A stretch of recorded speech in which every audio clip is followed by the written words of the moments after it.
So you're thinking about starting an eBay store? I'm thinking about starting an eBay store.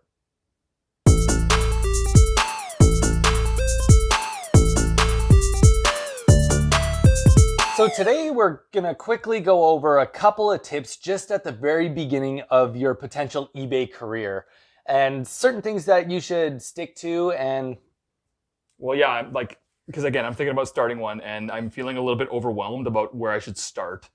Because it's like eBay's this massive website, Yeah. right? So, and then, yeah.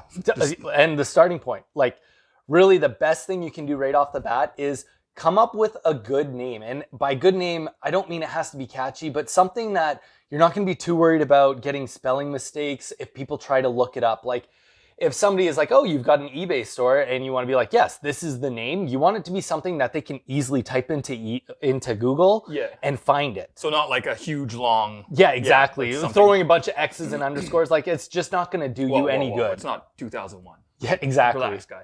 And another thing is just throw up a photo. Like it doesn't even have to be a fancy photo, but just a photo on the profile so that if somebody does open your profile, it doesn't look like you're just that guy that only has like 1 or 2 ads. You want it to appear like more if you're shooting for more than that. Right. So on that note, like really, what do you think I should be selling like when it comes to it? Like something that's I know or something that's easy to ship or like I don't Yeah, know. so like at the start, the best thing you can do is sell something you know.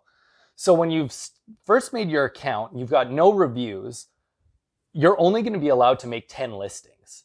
Oh. And yeah, and especially if you're like someone that's really wants to dive in with a whole bunch of items, that's going to slow you down. So the best thing I can say is post something you know a decent amount about, as well as an item that you think is going to sell fairly quick.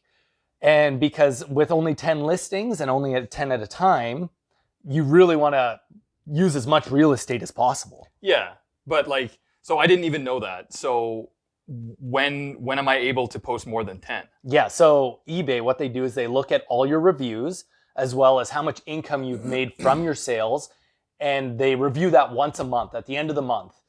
And they will automatically just give you more listings if you are hitting their criteria and you're not getting a whole bunch of people making complaints saying items didn't show up or are not as described. So it's really just doing your best to get your reviews up so that you can get more ads to post. Okay, that makes sense. Like, well, that gives me a pretty good understanding of what I need to, like the very basic as to what we need to get started on a eBay page, right? So where do we go from there? So the next thing we would talk about is pricing and how often an item sells. And to keep this video a little shorter, we are going to be posting that one on the next video. But in the meantime, like and subscribe. Something will probably be covering my face for you to click onto after that.